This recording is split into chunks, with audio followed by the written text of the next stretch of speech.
ಪ್ರಯಾಣಿಕರಿಗೆ ದೊರಕದ ಕುಡಿಯುವ ನೀರು. ಹೌದು, ತುರುವೇಕೆರೆ ಪಟ್ಟಣದ ದಬ್ಬೆಘಟ್ಟ ರಸ್ತೆಯಲ್ಲಿರುವ ಕರ್ನಾಟಕ ರಾಜ್ಯ ರಸ್ತೆ ಸಾರಿಗೆ ನಿಗಮದ ಬಸ್ ನಿಲ್ದಾಣದಲ್ಲಿ ಪ್ರಯಾಣಿಕರ ದಣಿವಾರಿಸಿಕೊಳ್ಳಲು ಪ್ಯೂರಿಫೈಯರ್ ವಾಟರ್ ಟ್ಯಾಂಕರ್ನ ಬಸ್ ನಿಲ್ದಾಣ ಪ್ರಾರಂಭವಾದ ದಿನದಿಂದಲೂ ಅಳವಡಿಸಲಾಗಿದೆ. ಆದರೆ ಕಳೆದ 2 ವರ್ಷಗಳಿಂದ ಕೆಟ್ಟು ನಿಂತಿದೆ. ದುರಸ್ತಿ ಮಾಡಿಸುವ ಗೋಜಿಗೂ ಹೋಗಿಲ್ಲ.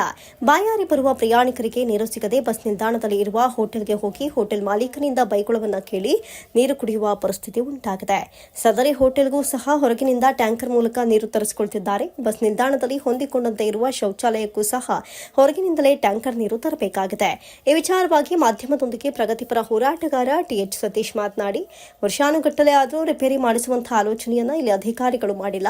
ವಾಟರ್ ಫಿಲ್ಟರ್ ಶೌಚಾಲಯ ಬಳಿಯೇ ಇಟ್ಟಿದ್ದಾರೆ.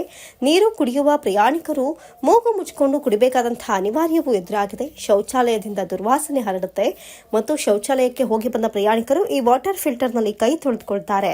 ಈ ಬಸ್ ನಿಲ್ದಾಣದ ಆವರಣದಲ್ಲಿ ಕೊಳವೆ ಬಾವಿ ಇದ್ರೂ ಇದರ ಮಾಹಿತಿ ಒಮ್ಮೆಯೂ ದೊರೆತಾ ಇಲ್ಲ. ಮೂಲಸೌಕರ್ಯ ದೊರಕಿಸಬೇಕಾದ ಕರ್ನಾಟಕ ರಸ್ತೆ ಸಾರಿಗೆ ಇಲಾಖೆ ಪ್ರಯಾಣಿಕರ ಬಗ್ಗೆ ನಿರ್ಲಕ್ಷ್ಯತೆಯನ್ನ ತೋರಿದ್ದಾರೆ.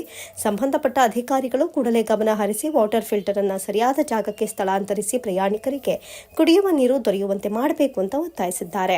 ಇನ್ನಾದರೂ ಅಧಿಕಾರಿಗಳು ಇತ್ತ ಗಮನ ಹರಿಸಿ ಪ್ರಯಾಣಿಕರಿಗೆ ಮೂಲಭೂತ ಸೌಕರ್ಯ ಒದಗಿಸುವ ಕಾಳಜಿಯನ್ನು ತೋರ್ತಾರೆ ಎಂಬುದನ್ನು ಕಾದು ನೋಡಬೇಕಿದೆ.